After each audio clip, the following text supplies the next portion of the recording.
At twoXAR, we focus on maximizing the probability of a twoXAR discovered drug benefiting patients. And so for us, that means building a portfolio of disease programs. Over the last year, we've launched 12 programs across many different therapeutic areas. Some of those are internal programs that we've launched ourselves. Others we've partnered with biopharmaceutical companies.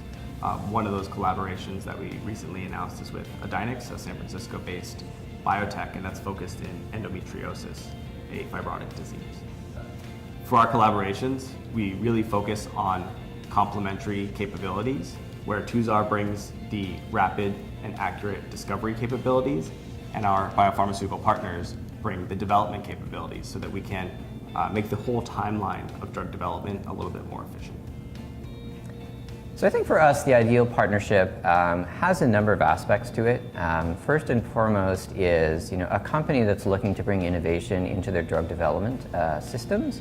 And part of that means not only having the culture to go external to partner with folks, but also being flexible in just about what the process is for drug discovery as a whole. What our technology allows us to do is very rapidly identify potential new therapies and bring them to market quickly, but it also requires our partners to do something a little different than what they're used to from the development perspective. And people have that combination of interested in innovation and flexibility on the processes make for great partners. Many of our conversations are around efficiency change. So when we talk with biopharmaceutical partners, they're looking to be more efficient in the drug development process. That discussion ends up focusing on kind of three types of efficiency change. The first is no change, and that's continuing business as usual. The second type of change is an incremental efficiency change, where we look at the existing process. One would make an efficiency change that is incremental to the entire process, and it makes the whole process more efficient, but only focuses on one step. Another type of efficiency change is transformational efficiency change, and that is rethinking the process and potentially changing what steps are needed to get to the same endpoint. And that change is potentially transformational in the entire process to get to the same endpoint much quicker, much faster, and perhaps much cheaper as well. So what the technology does at its core is it takes a number of steps in the drug discovery process and does that all in computation. Okay, starting with pathogenesis, which is, if you will, sort of understanding the mechanism of disease and sort of how it operates, and ultimately how we might try to modulate that disease and ultimately bring relief to someone who has that condition. It then, if you will, takes that sort of understanding of pathogenesis and generates sort of the computational equivalent of disease theories, right? Tests that we can run to examine whether or not a potential new medication will work. And then ultimately creates those tests digitally and runs the equivalent of a high throughput screen, which is something we normally do in a wet lab, right? Where we take physical compounds, run them through a bioassay.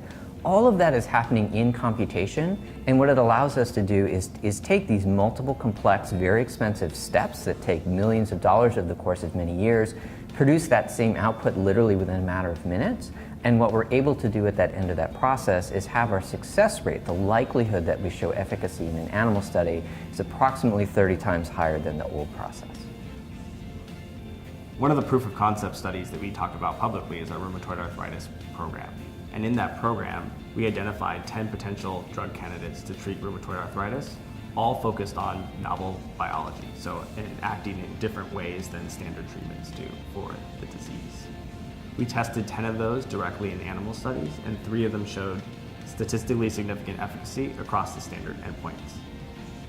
But perhaps what's more interesting than the results is that from deciding to launch the rheumatoid arthritis program to having results was only 4 months.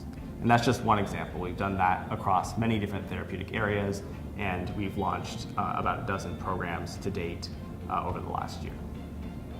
And so in that rheumatoid arthritis program, I think what's more exciting than the fact that we found potential new therapies is some of the metrics that go around the process itself, right? Because normally to show efficacy in an animal study, you're at maybe year 4, year 5 of your program. You've tested about 100 compounds with the expectation that 1 or 2 would show efficacy in that preclinical program. But we got to that same sort of endpoint, if you will, in just a few months. And we tested 10 drugs with 3 showing efficacy, right? So that's a 30 times improvement in the success rate, years faster than what you'd expect.